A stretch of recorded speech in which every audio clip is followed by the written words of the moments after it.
အားလုံးပဲမင်္ဂလာပါနာမည်ကဝတ်မို့ဘူးခေါ်ပါတယ်ဒီနေ့မှာတော့ပက်ထန်မင်းပြုတ်လုပ်ပြီးတော့ community service အတွက်ဘယ်လိုအကျိုးပြုသွားမလဲဆိုတာကြည့်လိုက်ကြအောင်ပါရှင်ပထမဆုံးအနေနဲ့ထမင်းကိုရင်တဲပါမယ်ပြီးရင်တော့လိုအပ်တဲ့ပစ္စည်းတွေကကြက်သွန်နီကြက်သွန်ဖြူတရက်ချင်နဲ့ထောပတ်တွေဖြစ်ပါတယ်ပြီးရင်တော့ပဲနှစ်ပုံခွဲလည်းလိုအပ်ပါမယ်ဆိုတော့ကြက်သွန်နီကိုအရင်စီးတက်မှာဖြစ်ပါတယ်ရဲလာပြီဆိုတာနဲ့ကြက်သွန်ဖြူထည့်မယ်ထောပတ်အကုန်ထည့်လိုက်ပါမယ်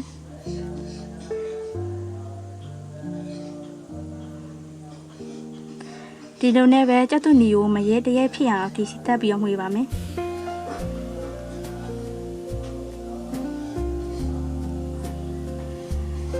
ထမင်းဟိုကိုလည်းမပွက်တပွဲအခြေအနေရောက်တဲ့အချိန်မှာခုနကစီချက်ပေးသားရာလေးတွေနဲ့အတူဒီပဲနှစ်ပုံခွဲကိုအရင်ထည့်လိုက်မယ်ပြီးရင်တော့ခုနကစီကြက်ပြုတ်လုပ်ထားတဲ့ကြက်သွန်နီတွေကိုထမင်းပေါက်ထဲကိုလောင်းထည့်လိုက်မယ်ပြီးရင်တကြားတစွန်းခွဲ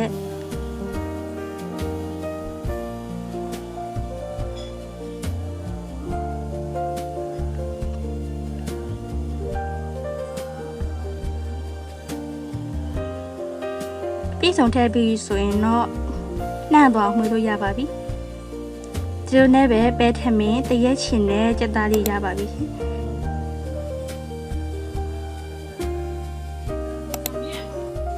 ဒီလိုနဲ့ဝဝလေးနဲ့စားရည်နဲ့တွဲဆောင်မလို့အများဆုံးအိမ်ဦးအရေးတော့ကတော့9အိမ်လောက်ပဲရှိပါမယ်ဒါပေမဲ့ဝေလိုက်တဲ့အခါမှာချီကျူးစကားကြီးချီမွန်စကားကြီးကိုလည်းတက်ပြန်ကြရခဲ့ပါသေးရဲ့ရှင်စုစုပေါင်းကုန်ကျစရိတ်ကတော့ပဲက1000ကျက်သား4500ထောပတ်က1000တရက်ချင်းကျက်သွန်နီကျက်သွန်ပြူက900ကျန်တဲ့ပုံခွဲရ2000စီ1000နဲ့1000ဆိုတဲ့ဘတ်ဂျက်အတွင်းမှာအိတ်စိုက်ဆရာမလို့ပဲနဲ့ဝင်ဆန့်အောင်လို့ဘယ်လိုကူညီဖြစ်ခဲ့လဲဆိုတာဖြစ်ပါတယ်ဒီလိုနဲ့ပဲ community service လုပ်ခြင်းကကိုရောသူများတွေကိုကဘယ်လိုအကျိုးပြုစေလဲဆိုတာကိုသိရှိလာရခြင်းပဲဖြစ်ပါတယ်အားလုံးပဲမင်္ဂလာပါဆရာဖုန်းတက်ဖြစ်ပါတယ်ဒီဗီဒီယိုလေးမှာတော့ community service အနေနဲ့ SFP မှာပါဝင်သွားမှာဖြစ်ပါတယ်မြန်မာငွေ1000ကျပ်နဲ့ယခုလုံရောခေါက်ဆွဲကြော်ဝေမှာပဲဖြစ်ပါတယ်ဒီကပါဝင်ပစ္စည်းအနေနဲ့ကတော့ခေါက်ဆွဲကြက်သားကော်ပီဘုံလောက်နီဘိုးစားပဲတီနဲ့ကြက်ဥတို့ပါဝင်ပါတယ်ဒါဆိုရင်တော့အချက်ပြုတ်တဲ့အခန်းကဏ္ဍလေးကိုတစ်ချက်လောက်တော့ကြည့်လိုက်အောင်ပါပထမဦးစွာမီးမွေးပြီးတော့ဒဲအိုးကိုစီပူပေးထားပါမယ်စီပူလာရင်တော့ကြက်သားလေးထည့်လိုက်ပါမယ်ကြက်သားလေးတွေကိုအနီးတော့ဖြစ်သွားရဲ့အထီကိုမှမွေးပြီးတော့ကြော်ပြပါမယ်ကြက်သားလေးတွေအသင့်နေထားရသွားပြီဆိုရင်တော့ကြက်ဥတစ်လုံးကိုဖောက်ထည့်ပါမယ်အဲဒီနောက်တမသွားအောင်တီတီချာချာလေးနှံ့အောင်မွေးပေးလိုက်ပါမယ်ကြက်ဥလေးတွေလည်းကြက်တလောက်ဖြစ်နေပြီဆိုတော့ဒီတင်ထားတဲ့အသီးရွက်တွေကိုထည့်ပါမယ်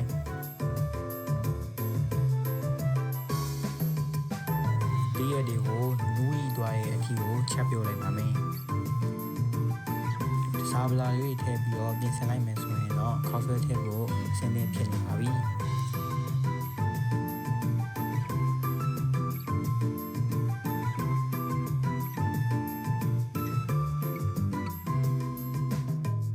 ယခုအနေထားလေးမှာခေါက်ဆွဲကိုထည့်လိုက်ပါမယ်ခေါက်ဆွဲလေးထည့်ပြီးသွားရင်ဆိုရင်တော့နှံ့ဆက်သွားအောင်လို့အားရပါရငွေလိုက်ပါမယ်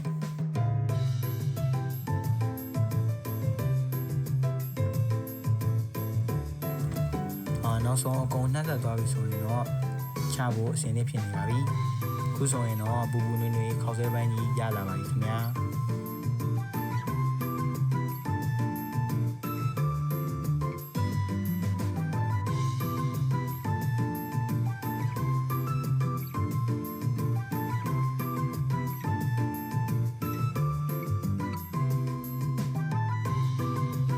ခေါက်ဆွဲအေးသွားမှဆိုတဲ့အတွက်ကြောင့်မလို့ဒီအထုပ်လေးနဲ့ထုတ်ပြီးတော့ညီညီများများနဲ့ခွဲဝေထားလိုက်ပါမယ်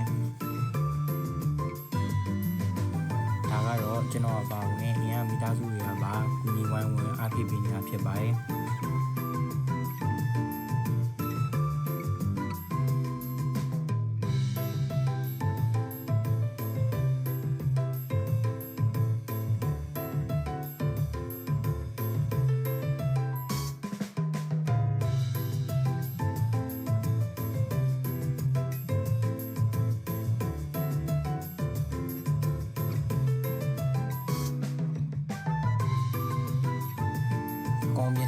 ပြီဆိုရင်တော့ပတ်ဝန်းကျင်မှာရှိတဲ့ကလေးလေးတွေကိုခေါက်ဆွဲတုပ်တွေဝေမှာဖြစ်ပါရဲ့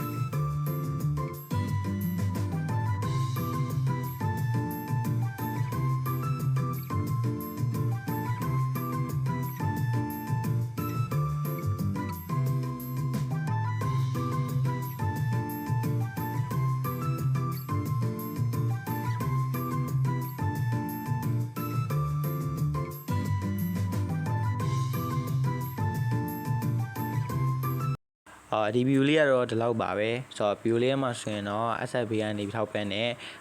မြန်မာငွေ1000ကျပ်နဲ့ပေးနာပတ်ဝန်းကျင်မှာရှိရဲ့ကလေးငယ်လေးတွေကိုခေါက်ဆွဲကြော်ဝေပေးလိုက်တာဖြစ်ပါတယ်ဆိုတော့ဒီ community service မှာပါဝင်ရတဲ့အတွက်လည်းအရန်ကိုဒီဝမ်းသာPD ဖြစ်မိရဲ့ပြီးတော့ဒီကလေးငယ်လေးတွေဒီအားရပါရစားတောင်းနေအောင်တွေ့ရတဲ့အခါမှာလည်းဒီစိတ်မှာ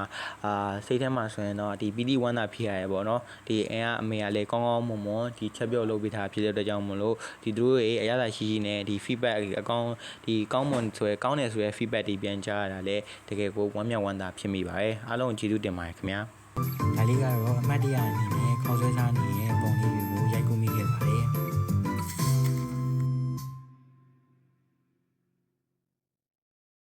အားမင်္ဂလာပါကျွန်တော်ကတော့ဒီ Summer 2026 semester မှာတက်ရောက်နေတဲ့student အဟောင်းပြဖြစ်ပါတယ်ဒီနေ့မှာဆိုရင်တော့ကျွန်တော် SFP ကအဆိုင်ချပေးတယ်ပတ်သက်1000နဲ့ဒီ community service လုပ်တာမှာပေါ့နော်ကျွန်တော် idea အနေနဲ့ကတော့ဒီကျွန်တော်ရက်ကွက်ထဲမှာရှိတဲ့ဒီတက်ကြီးရွယ်ကိုရှိတဲ့အိမ်တွေကိုပေါ့နော်မနက်စာထမင်းကြော်နဲ့အကြော်လေးစီစဉ်ပေးဖို့တော့ကျွန်တော်အနေနဲ့ idea ရှိတယ်အဲကြောင့်မလို့ဒီ budget 1000နဲ့ကျွန်တော်အနေနဲ့ဒီသူတို့မနက်စာလေးရအောင်ပြင်ပေးသွားမှာဖြစ်ပထမဆုံးအနေနဲ့ကျွန်တော်အနီးနားမှာရှိတဲ့ local market ကိုတွားပြီးတော့ထမင်းကြော်ဖို့အတွက်ပဲပြုံးနဲ့အကြော်ကိုတွားဝယ်ပါတယ်ဗျလိုအပ်တဲ့ ingredient တွေရလာပြီဆိုရင်တော့ကျွန်တော်အနေနဲ့အိမ်ကိုပြတ်ပြီးတော့ထမင်းကြော်တာကိုစားတင်ပြီးလှုပ်ဆောင်ပါတယ်အဓိကထားပြီးပေးချင်တာကတော့ကျွန်တော်ရက်ခွက်ထဲမှာရှိတဲ့တက်ကြီးရိုအရင်နေတဲ့အိမ်ကိုတွားပေးမယ်ကျွန်တော်အနေနဲ့9ရင်10ရင်လောက်ကိုရအောင်ပေးမယ်လို့လဲဒါခံမှန်းထားတယ်ပေါ့နော်ထမင်းကြော်ကိုကျွန်တော်ကအညာပုံစံဒီစနောနဲ့ပဲပြုံနဲ့ထည့်ပြီးတော့ဒါအညာပုံစံမျိုးလေးကြော်ထားရပါတော့သွားပူတဲ့ခါမှာလည်းကျွန်တော်အနေနဲ့ဒါ plastic bag နေနဲ့သွားပူတာမဟုတ်ဘဲနဲ့ဂျိုင်းနေနဲ့ထည့်ပြီးတော့သွားပူတယ်ပေါ့နော်ဘတ်ဂျက်အရတော့တိန်ကိုအကျော်3ခုစီနဲ့ပဲသွားပူလို့ရနေပေါ့နော်ဒါပေမဲ့ကျွန်တော်အိမ်မှာငရုတ်တီတောင်းလေးရှိတဲ့ကြောင့်ငရုတ်တီတောင်းလေးနဲ့နည်းနည်းထည့်ပြီးတော့သွားပို့ပေးပြပါတယ်မနက်ကြီးစောကြီးထားလုပ်ပြီးသွားပေးထားတာဆိုတော့ကျွန်တော်သွားပို့တဲ့အချိန်မှာဘယ်သူမှတော့မနက်စာမစားသေးဘူးပေါ့နော်ကျွန်တော်ခံမှန်းထားခဲ့သလိုပဲ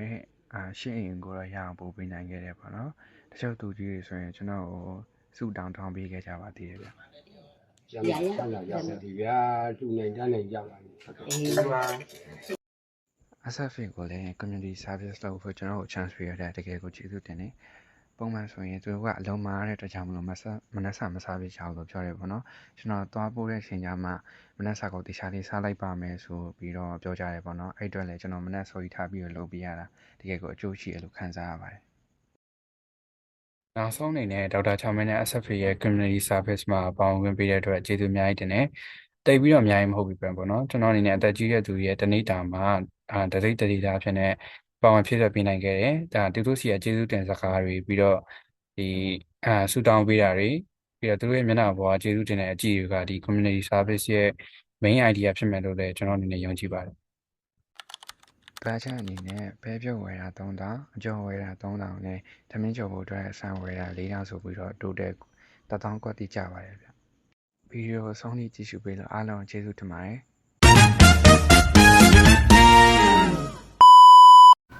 အားလုံးမင်္ဂလာပါကျွန်တော်နာမည်ကတော့ဇေယျအောင်ဖြစ်ပါတယ်ဒီနေ့မှာတော့ SFA Entertainment and SFA Academy ပြည်ရဲ့ပတ်သက်1000နဲ့ဘယ်လိုမျိုး community service တွေလုပ်သွားမလဲဆိုအောင်ကျွန်တော်တို့လိုက်ကြည့်ပေးပါအောင်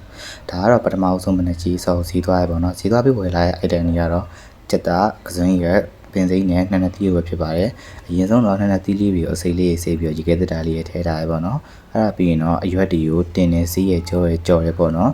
အရွက်တွေတင်နေစီးရဲ့ကြောရပြီးသွားရင်တော့အဓိကမီနူဖြစ်တဲ့ကြက်ပိန်လေးချက်ဖို့ရအတွက်ကြက်သားကိုပြင်မဆက်မှာဖြစ်ပါတယ် But I changed the game for you to see what it do Can I be free This is how I feel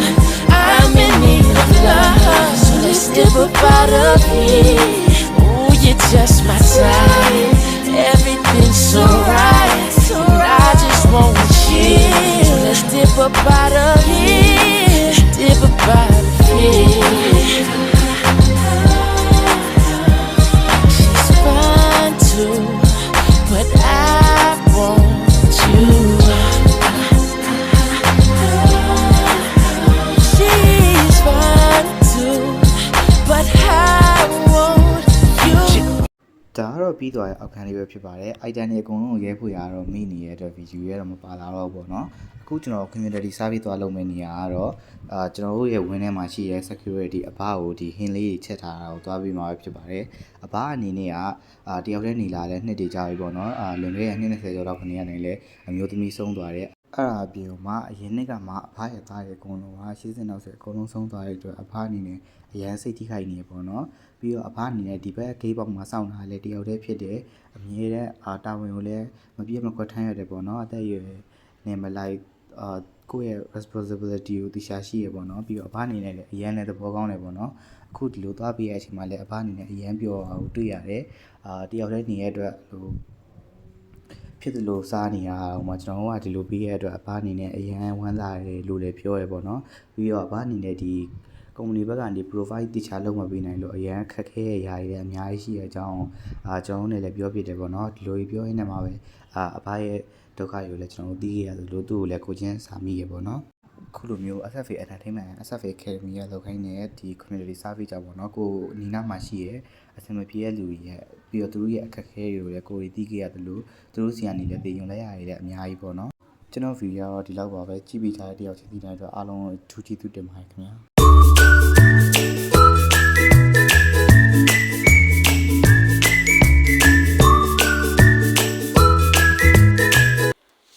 မင်္ဂလာပါညီမနာမည်ကျေးဇူးဖြစ်ပြီးတော့ဒီနေ့ကတော့ညီမဒီ1000လေးပေါ့နော် community service လုပ်တဲ့ vlog ကနေကြိုဆိုလိုက်ပါတယ်ဆိုတော့ဒီနေ့ vlog တက်ကတော့ညီမကတော့ဒီကျန်းစာချုပ်ကိုစဉ်းစားလိုက်ပါတယ်ဒီ1000နဲ့တင်ညီမတို့ကဒီကျန်းစာချုပ်တစ်ထုပ်ရမယ် coffee တစ်ချမ်းပုံရင်းတစ်ချမ်းမုံလာဥနီလေးပေါ့နော်ကျန်တာခါကျညီမတို့ဒီစီတဝက်ရဲ့ပြီးတော့ဒီဖော့250တန်8ဘူးနဲ့ပြီးတော့ကျုပ်ဥလေးလုံးပေါ့နော်โอเคဒါကတော့ညီမပြထားတဲ့ပုံမှာကျုပ်ကတော့လေးလုံးပါပဲ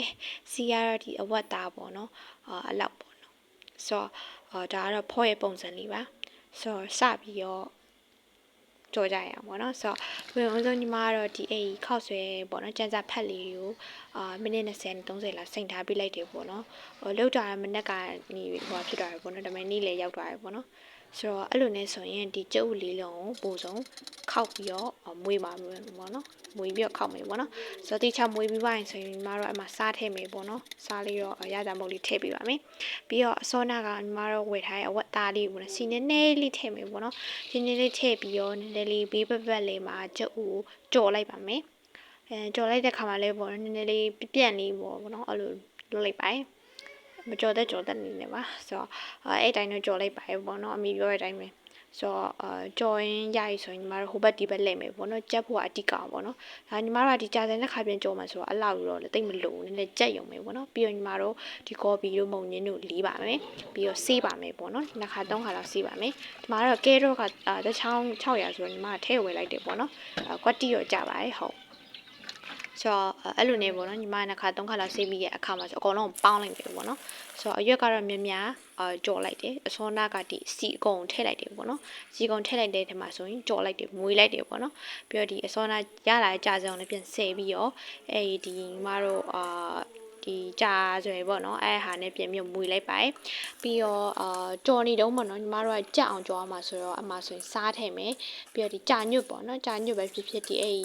ငန်းပြားကြီးအနောက်ပေါ့နော်အဲ့ဒါလေးကိုတုံးလို့ရပါတယ်လို့ဟုတ်ဆိုတော့အဲ့ဒါလေးကိုနည်းနည်းထည့်မယ်ပေါ့နော်ထည့်ပြီးနည်းနည်းအရောင်လေးနည်းတင်းလိုက်ဆိုရင်ညီမတို့အပေါ်မှာကြာစံလေးထည့်မယ်ပေါ့နော်အစောနာဒီမွေးထားတဲ့ဟာနေဆိုတော့အဲ့လိုနဲ့ဆိုရင်ညီမတို့ကခါကျဒီမှာဆိုရင်အယောင်လေးနဲ့ထွက်လာတဲ့အခါမှာညီမတို့မွေးလို့မရဘူးပေါ့နော်လိတ်ပေးရတယ်ပေါ့နော်ဆိုတော့သူကတစ်ခါတည်းဆိုအဲ့လိုကတ်သွားရှိရကြောညီမလည်းမကတ်အောင်တိချာလေးလိတ်ပေးရတယ်ပေါ့နော်စီရနည်းနည်းတော့နေသွားရပေါ့နော်ဟုတ်ဒါကတော့အဲ့လောက်ပါပဲဆိုတော့နည်းနည်းအရသာမုံလေးနဲ့ထည့်မယ်ကိုစားလို့စားပေါ့နော်စားပေါ်ရင်တမျိုးပေါ့နော်ဆိုတော့အခုကညီမတာဂက်လုပ်တဲ့ဟိုခါကျတော့တန်အဲ့လိုတက်ကြီးရွေ့ဦးရင်းနဲ့တခြားဒီတကယ်လိုအဲ့နဲ့လူဖြစ်ကြတော့ပေါ့နော်ညီမတို့စားတော့အဲ့လောက်ရောအများ များကြီးမထည့်ဘူးပေါ့နော်ဆိုတော့အစောနာရရဲ့ဒီဖော့8ဘူးပေါ့နော်တဘူးကို250ပေါ့နော်ဆိုတော့250ထဲအဲ့ဒီဘူး8ဘူးမှာညီမပေါ့နော်အဲ့လိုထည့်လိုက်ပါတယ်အဲ့လိုထည့်လိုက်ပြီးဆိုရင်တော့ဒီအဲ့ဖော့ဘူးအလက်လေးကိုမှညီမတည်ရွေးနဲ့ညက်လိုက်ပါတယ်တည်ရွေးနဲ့ပေါ့နော်ထပ်ပြီးတော့ထည့်ပြီးတော့အားလုံးပေါင်း8ဘူးရရပေါ့နော်ဆိုတော့အဲ့လိုနဲ့ဆိုရင်ညီမဒီမှာပုတ်ခင်ပါနော်ညီမဘိုးဆုံးဒီညီမလူချင်း target လုပ်ချင်တဲ့ဒီအဲ့လူတွေကိုညီမဘိုးဆုံးtarget ပေါ့နော်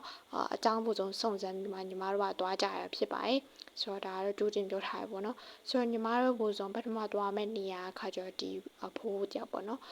အဖိုးတယောက်ကခါကျတော့သူကအရင်တော့ဒီအိမ်တိုင်းပေါ့မျက်လာနှုတ်ပြီးရဲ့အဖိုးတယောက်ဖြစ်တယ်ပေါ့နော်သူကနာ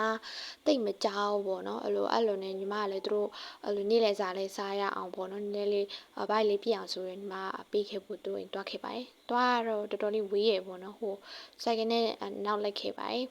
ဟုတ်ကဲ့ပါဆိုတော့ဒီလမ်းကွင်းရောက်ပြီပေါ့နော်လမ်းကွင်းရောက်ပြီပါရောက်ပါပြီဒီလမ်းမှာဆိုတော့ညီမကဝန်းဆုံးပေါ့နော်နောက်ကနေတော့ရိုက်ခိုင်းနေပေါ့နော်အဲ့မှာဆိုရင်ဒီအဖိုးကခါကျတော့သူတယောက်တည်းမနေဘူးပေါ့သူ့မှာဆိုမြေးလေး3-4ယောက်လောက်ရှိရပေါ့နော်ကျန်တဲ့လူကခါကျညီမတို့တွားတာခါကျနေ့လည်ဘက်ဆိုတော့ဟိုသူကြောင်းတက်နေကြရပေါ့နော်ဒီမှာတော့ဒီအဖိုးရဲ့သားသမီးတယောက်ရဲ့သူ့ရဲ့ဒီမြေးတယောက်လေးပေါ့နော်လာရွယ်ဆိုတော့အဲ့လိုနဲ့အဖိုးမြင်လိုက်ပါတယ်အဖိုးမြင်လိုက်တဲ့အခါမှာဆိုရင်သူကခါကျတော့နားသိမ့်မကြောက်ဆိုတော့ဒီညီမတို့ဟိုလက်မိမယ်လို့ညီမထင်ခဲ့ပေါ့ဒါပေမဲ့မက်မိပြီးတော့ဘိုးကတော့အဲ့လိုအလုံးမလုံးနိုင်ဘူးပေါ့နော်အဲ့လို6ယောက်4ယောက်နေရခါကျတော့အလုံးလုံးချင်တယ်အဲ့လိုပြောရခါမှာညီမလည်းတိတ်စိတ်မကောင်းပေါ့နော်ဆိုတော့ညီမလည်းအမဆိုရင်ကြာစံပြီးခဲ့လိုက်ပါတယ်ကြာစံကြော်ဒီဘူးပေါ့နော်ဟိုကြောင်ကလေးရောအကုန်လုံးစားလို့ရအောင်ဆိုပြီးညီမပြန်ပြီးခဲ့ပါတယ်နောက်ထပ်အိမ်ကကျတော့ညီမဒီပိုယိုဖြစ်နေတဲ့အိမ်ပေါ့နော်ဆိုတော့ပိုယိုဖြစ်နေတဲ့အိမ်မှာဆိုရင်ဒီအတော်လေးတယောက်ပေါ့နော်တိရကကျတော့ညီမတို့ဒီတွားပြီးတော့စုံစမ်းကြရပေါ့နော်ဆိုတော့စုံစမ်းတဲ့အခါမှာဆိုရင်အဲ့အတော်တယောက်ရေးပြီးတော့သူ့ရဲ့ကလေးပေါ့နော်ဒီညီမလေးတယောက်ရှိပါတယ်ဆိုတော့အဲ့ညီမလေးတယောက်ကိုပေါ့နော်ညီမတို့တွားပြီးနှုတ်ဆက်ကြရစကားတွေပြောကြရပေါ့နော်ဆိုတော့ဒီအကုန်လုံးတော့ဘလာလောက်ထားပြီးပါတယ်ဆိုတော့ပြောတဲ့အခါမှာဆိုသူချမင်းဆိုင်နဲ့ပေါ့နော်အားနေပြောလိုက်ပါတယ်ချမင်းဆိုင်နဲ့ကြာစံကြော်လေးလည်းစားပါအောင်ဆိုပြီးတော့ပြောလိုက်တယ်ပေါ့ညီမလေးလည်းချစ်ဆက်လေးပါ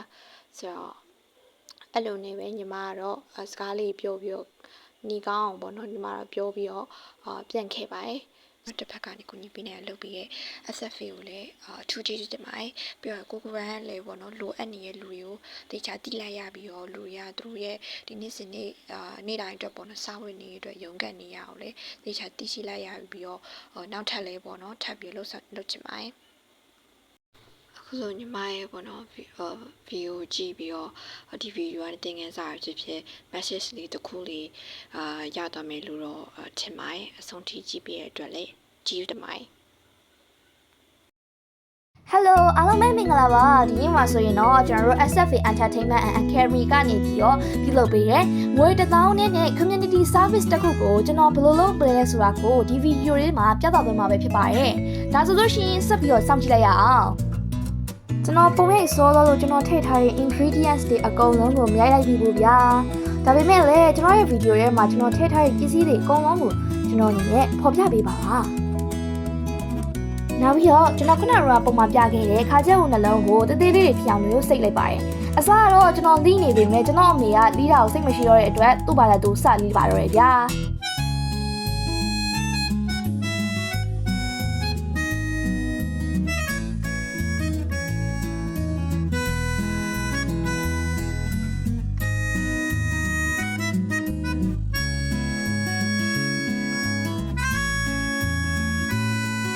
ခါကျက်ဦးလီးပြီးပြီဆိုတာနဲ့မုံကြီးကိုစပြီးလီးပါရဲ့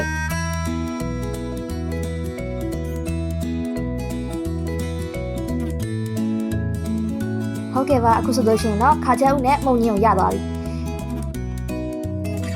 ပြီးတဲ့အခါမှာတော့ကျွန်တော်ပုံရိုက်တုံးကမပါသွားတဲ့မောင်ကျက်ဦး၅လုံးကိုကျွန်တော်စပြီးခောက်ပါရဲ့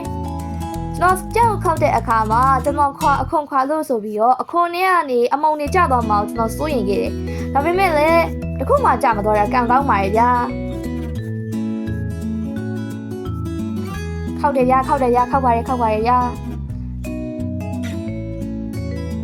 နောက်ပြီးတော့မှစားမထည့်ရဘူးဆိုတော့တတိယသွားပြီးတော့စားနည်းနည်းသွားယူပြီးတော့စားထည့်လိုက်ရပါတယ် နောက်ပြီးတဲ့အခါမှာတော့ကျွန်တော်ကြာစံကိုရေးဆေးပါတယ်ဒါကြောင့်မှဒါလင်းကြာစံကဣသွားပြီးတော့ကြောရတာအဆင်ပြေမှာဖြစ်တာကြောင့်လို့ပါနောက်တစ်ဆင့်အနေနဲ့တော့အိုးရဲကိုကျွန်တော်တို့စီထည့်ထားလိုက်ပါတယ်အဲ့ဒါပြီးလို့ရှိရင်စီပူလာပြီဆိုတာနဲ့ကျွန်တော်ကြက်ဥထည့်ကြောရမှာဖြစ်ပါတယ်ကြက်ဥက9လုံးဆိုတဲ့အလျောက်ကြက်ဥကြီးကြီးအပွားကြီးကိုရတာပေါ့နော်ဒီမှာကျွန်တော်ကိုယ့်ဘာတကူကင်မရာရိုက်မနေပဲနဲ့လက်တွေနဲ့ချက်ပြီးတော့မှွေလိုက်ခင်လေးအဲ့ဒီမှာကျွန်တော်ရိုက်တဲ့ပုံစံကြီးရကြည့်လိုက်ပါဦး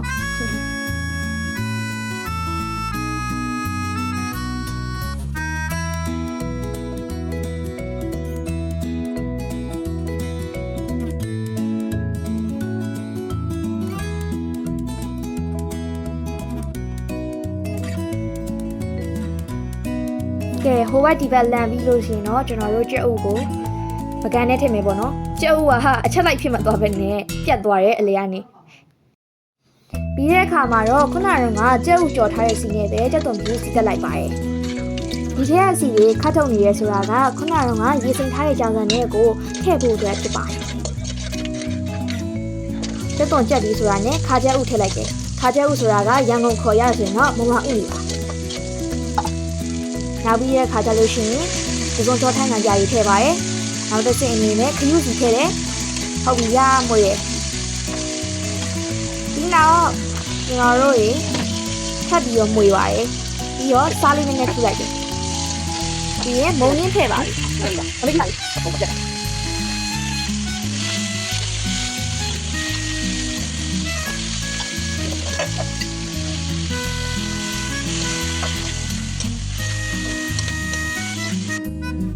အဲ့ဒါကြော်နေတဲ့အချိန်မှာကျွန်တော်ကကြက်ဥကလေးတွေကိုတိတ်တိတ်လေးဖြစ်အောင်လို့ညှက်နေပါတယ်ညှက်တဲ့အခါမှာကြက်ဥကပူနေရကြောင်းလို့ကျွန်တော်လည်းနဲ့ကင်လာတော့မှကျွန်တော်ရေရဲမကင်နိုင်ပါဘူး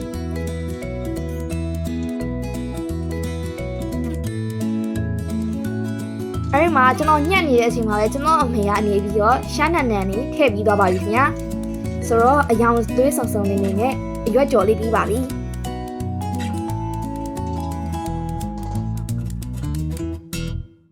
နောက်ဆုံးအဆင့်အနေနဲ့ကြာစံကိုအိုးရဲထည့်ပြီးတော့စပြီးကြောပါပြီခုနကကျွန်တော်ပြောခဲ့တဲ့ကြာညို့တွေခရုစီတွေစသဖြင့်နဲ့ထည့်ပြီးသွားပြီဖြစ်တာကြောင့်မလို့အရသာတွေအကောင်လုံးကကြာစံထဲမှာပါပြီးသားဖြစ်ပါတယ်အဲ့ဒီအဆင့်ပြီးရနဲ့ကြာစံထဲကိုအရွက်ကြော်လေးပါထည့်လိုက်ပြီးတော့အိုးရဲမှာထပ်ပြီးကြောပါတယ်နောက်ဆုံးအဆင့်အနေနဲ့ကြာစံထဲကိုကြက်ဥတွေထည့်လိုက်ပါတယ်အိမ်မှာအဖွားကြော်ထားတဲ့ငါဖဲလဲအစင်းသိရှိနေရနဲ့အဲ့ဒီငါဖဲကိုထမတိုက်ပြီးတော့ကျွန်တော်ရဲ့အကြစံကြော်လေးကိုထည့်လိုက်ပါတယ်အခုဆိုလို့ရှိရင်တော့လူရှိယောက်စာအကြစံနေပြီးပါပြီကြက်ဥတွေပို့နေတဲ့အတွက်တိတ်ထုတ်တဲ့အခါမှာကြက်ဥလေးထပ်ထည့်လိုက်ပါတယ်ကျွန်တော်တို့အကြစံဆက်ဆက်ကြော်နေတဲ့အချိန်တုန်းကနေဝဲမှာအလုပ်လုပ်နေရတဲ့ပယံအကိုကြီးအမကြီးတွေကိုအကြစံကြော်လေးထုတ်ပြီးသွားပြီးတော့ဝေပေးလိုက်ပါတယ်ကျွန်တော်ထဲမှာကြာစံလေးထုတ်ကြံနေပြီးတဲ့အတွက်ထပ်ပြီးတော့ပေးဖို့အတွက်လူကိုထပ်ရှာရဲပေါ့နော်အဲ့ဒီအချိန်မှာလူကမတွေ့ရကြဘူးလို့ကျွန်တော်ညနေချာမှဆက်ဝေဖို့ပဲသုံးဖြတ်လိုက်ပါတယ်ကျွန်တော်ထဲမှာကြာစံလေးထုတ်ကြံနေခဲ့တဲ့အတွက်ကျွန်တော်ထပ်ပြီးတော့အမိုက်ပုံနာမှာအမိုက်ကောက်နေရတဲ့အမကြီးနှစ်ယောက်စီကိုတွားပြီးတော့ဝေပေးလိုက်ပါတယ်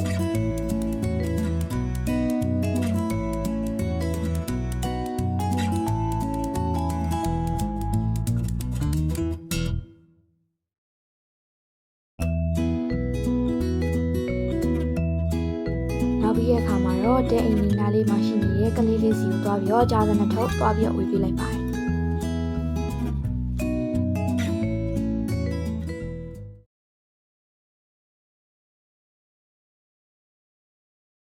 ဒီလိုမျိုး SFA Entertainment and SFA Academy မှာ Community Service ကိုပါဝင်ခွင့်ရတဲ့အတွက်လည်းကျေးဇူးတင်တယ်လို့ကိုယ့်ရဲ့တက်နိုင်တဲ့ဘက်ကနေပြီးတော့မတက်နိုင်တဲ့လူတွေကိုကူညီထောက်ပံ့ခွင့်ရခဲ့တဲ့အတွက်ကိုလည်းကိုဂုဏ်ယူမိပါတယ်အားလုံးပဲမင်္ဂလာပါသဇင်ဦးပဲဖြစ်ပါတယ်အခု summer semester မှာ community service အနေနဲ့လုပ်ဖို့ရွေးချယ်ခံရတဲ့ကျောင်းသူတယောက်ဖြစ်ပါတယ်အဲ့တော့ mission လေးကတော့ပတ်သက်1000နဲ့ community service လုပ်အောင်မှာဖြစ်ပါတယ်စဉ်းစားထားတော့စီထမင်းကိုလိုက်ဝေဖို့စဉ်းစားထားပါတယ်ပေါ့နော်အားကြောင့်မလို့ဈေးထဲမှာစီထမင်းလုပ်ဖို့ကောင်းရင်းနဲ့စက်သွန်ကြီးအချို့သွားဝယ်ပါမယ်လိုက်ခဲ့ပေးကြအခုကတော့ဈေးထဲကိုသွားနေပြီဖြစ်ပါတယ် စံဆိုင်ကိုရောက်တော့ကောင်းချင်းဆန်ရဲ့ဈေးကိုမေးခဲ့ပါတယ်။နို့စီဘူးတစ်လုံးကို1000ဖြစ်ပြီးတော့၄လုံးကို4000နဲ့ဝယ်ခဲ့ပါတယ်။အဲ့နောက်မှာတော့ကျက်သွန်နီ10လုံးကို1000နဲ့ထပ်ဝယ်ခဲ့ပါတယ်။အဲရောက်တဲ့အခါမှာတော့ကောင်းချင်းဆန်တွေကိုတန့်စင်စွာရေးဆေးပြီးတော့ရေနဲ့တညစိန်ထားရပါတယ်။ The next day. ပဲပြုတ်ကို9000ဘိုးသွားဝယ်ပြီးစီထမင်းကိုစတင်ပြီးထုတ်နေပြီဖြစ်ပါတယ်။ချက်နေတဲ့ဗီဒီယိုကတော့ရိုက်နေခဲ့ပေမဲ့ပြတ်သွားတာကြောင့်မလို့မပါလာနိုင်တော့ပါဘူး။စတင်ထုတ်နေတဲ့အချိန်မှာတော့ကျက်သွန်နီနဲ့စီထမင်းနဲ့ပဲပြုတ်နဲ့အချိုးစားကမျှလိုက်မမျှလိုက်နဲ့တော့ဖြစ်ခဲ့ပေမဲ့နောက်ဆုံးတော့10တုပ်ကျော်ရရှိခဲ့ပါတယ်။ဟလေစီထမင်းရုံနဲ့ညစီထမင်းရှိသေးလားတခြားလူတွေရှိတော့အမရှိသေးတယ်အဲ့ဆိုအမပြတာတော့တယ်အမစီချင်လို့ဆောင်တယ်စီချင်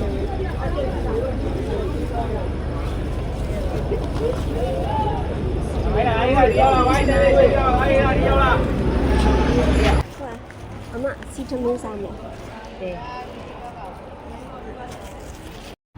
စေတော့ကျော်ကိုလူ10ယောက်နေပါဝေခဲ့ပေမဲ့လည်းနောက်ဆုံးမှာတော့ဗီဒီယို3ပုတ်လောက်ပဲရရှိခဲ့ရပေါ့နော်အဓိကကတော့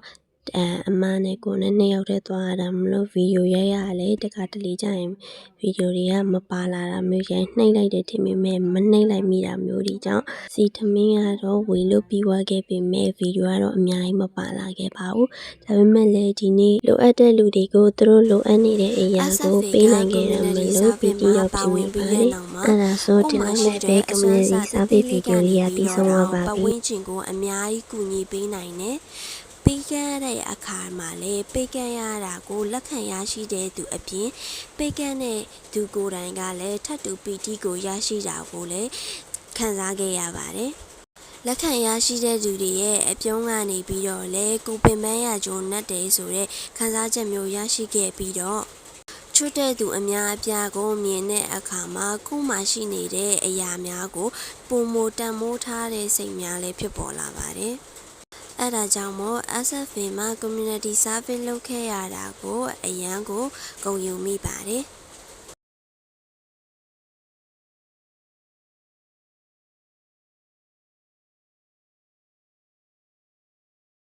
အားလုံးပဲနှုတ်ဆက်ပါတယ်တမိုးရှိရဲ့နေ့ရက်လေးပိုင်ဆိုင်ပါစေအားလုံးပဲမင်္ဂလာပါကျွန်တော် community service လေးကနေပြန်มาကြိုဆိုလိုက်ပါခင်ဗျာကျွန်တော်ဒီနေ့မှာဆိုရင်တော့ကြာစံကြော်မှာဖြစ်ပါတယ်အဲ့ရောကျွန်တော်ပစ္စည်းလေးလိုက်ကြည့်တာဒါလေးကကျွန်တော်ကြော်မကြာစံမဖြစ်မနေ့ကရီစိတ်ထားရပေါ့နော်ဒါကတော့ကျွန်တော်တို့ကြာစံနဲ့ကိုထည့်မယ်တီးနံနေဖြစ်ပါတယ်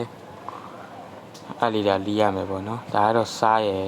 ဟင်းကြုံမဟုတ်ဘူးရဖြစ်ပြီးဟိုကတော့စီပဲဖြစ်ပါတယ်ပြီးတော့ဆိုတော့ဒါကတော့ကျွန်တော်အချင်းလို့ဖို့တွေ့ပြီးတော့ဒါကတော့ငရုတ်သီးပဲဖြစ်ပါတယ်အဲ့ပြီးတော့ကျွန်တော်ကြက်ဥကြော်ထည့်ဖို့တော့ကြက်ဥကလေး9လုံးလည်းပါပါတယ်ခုဆိုရင်တော့ကျွန်တော်လီးနေပဲဖြစ်ပါတယ်လီးရတော့ပဲတော့အရင်တော့တစ်ခါမှမလီးပေါ့နည်းနည်းလေးရောခက်တယ်ပေါ့ဒါပေမဲ့ဒီချာကောင်းတော့လီးခဲ့ပါတယ်ခင်ဗျအဲ့ပြီးတော့ကျွန်တော်ခါကြက်ဥလီးရပါတယ်ခါကြက်ဥကလည်းနည်းနည်းလေးခက်တယ်လို့ဒါပေမဲ့ကျွန်တော်တကယ်တေချာလီးခဲ့ပါတယ်ခင်ဗျ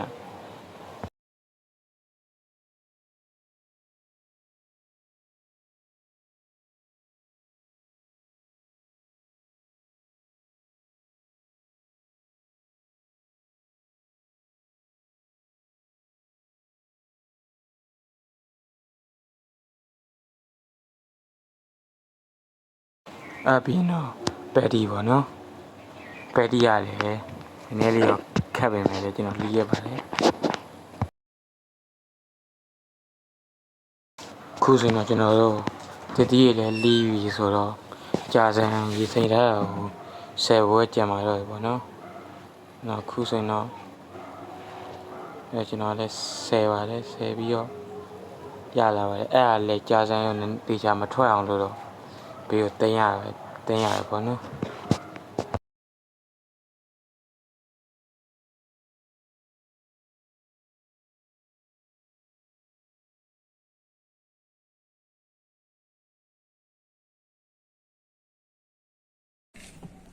ကဲကောင်းလုံးလုပ်ပြီးဆိုတော့စကြော်လို့ရပါပြီနောက်ခုဆိုရင်တော့ကြာရင်ကြော်ဖို့ကြီးနေတယ်ဆိုတော့လည်းတစ်ခါပေါ့နော်အဲ့ဒါကိုကျွန်တော်တိတ်မလုပ်တယ်ကျွန်တော်အမေကိုနည်းနည်းကူခိုင်းလိုက်ပါရပေါ့နော်ခုတော့ကျွန်တော်ကိုယ်ပိုင်လုပ်တယ်ပေါ့နော်ဘာလို့ကျွန်တော်ကိုယ်လည်းမလုပ်ဘူးဆိုရင်ဘယ်တော့မှလုပ်တတ်မှာမဟုတ်ဘူးဆိုတော့အဲ့ဒါလေးတွေကျွန်တော်ထည့်လိုက်ပါတယ်ပေါ့နော်အဲ့စီတက်ရတယ်ပေါ့လို့ဆိုတော့အဲ့စီကအကြစင်ကြော်ဖို့အတွက်လည်း3ရောင်မှဆိုတော့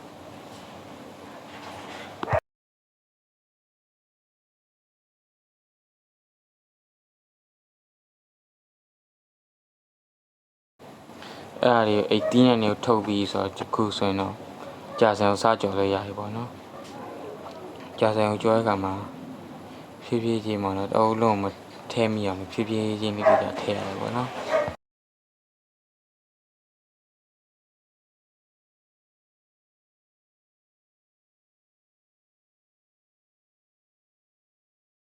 ကျွန်တော်ကြာစံကြော်ပြီးဆိုတော့ခုဆိုရင်တော့ကျဲဥကြော်ပါဖြစ်ပါတယ်မိပြတော့လို့တဲဦးမတုံးတော့ပဲနဲ့ကတ်ဆိုးနဲ့ပဲကြော်ဖို့ဆုံးဖြတ်လိုက်ပါတယ်ကျဲဥကစုပေါင်း9လုံးကြော်မှာပဲဖြစ်ပါတယ်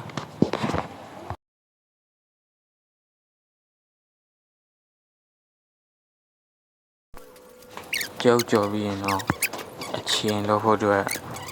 စောစောအချင်းစောစောလုံးမဲ့ချိန်ထားတဲ့မကြီးဒီအရေးတွေကိုစကားနဲ့စစ်ပြီးတော့ကျွန်တော်ချင်းတော့မှာပဲဖြစ်ပါတယ်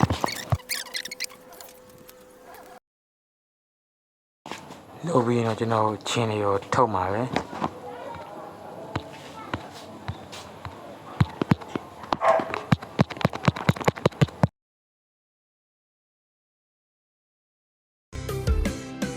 အပြီးတော့ကျွန်တော်ကြာရင်ကြော်လို့ထည့်မှာပဲ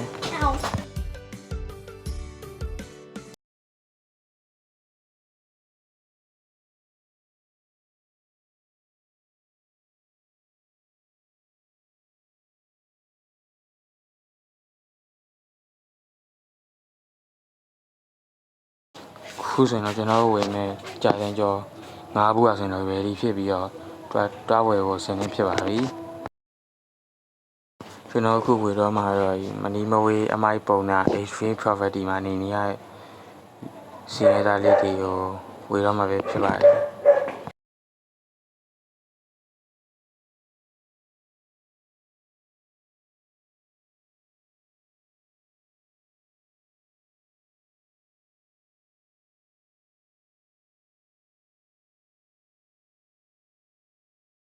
ခဏရိုက်ချင်လို့နော်ကျောင်းကဝေခိုင်းလို့လေလို့သက်သက်ကြိုင်လိုက်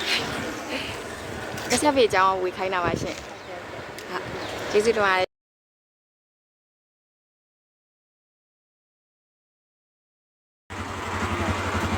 ဟုတ်ကျေးဇူးတင်ပါတယ်အနီဒီနေ့ပဲကျွန်တော်ရဲ့ community service နေလေဆင်းတော့ပြီးဆုံးသွားပါတယ်ကျွန်တော်သိလိုက်ရအချက်ကတော့ကျွန်တော်တို့ခုနိုင်ငံရဲ့မှာကျွန်တော်တို့စားနေရတာဗျာ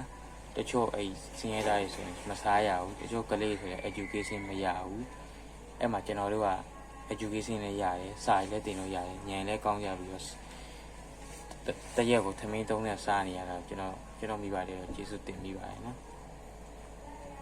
ပြီးတော့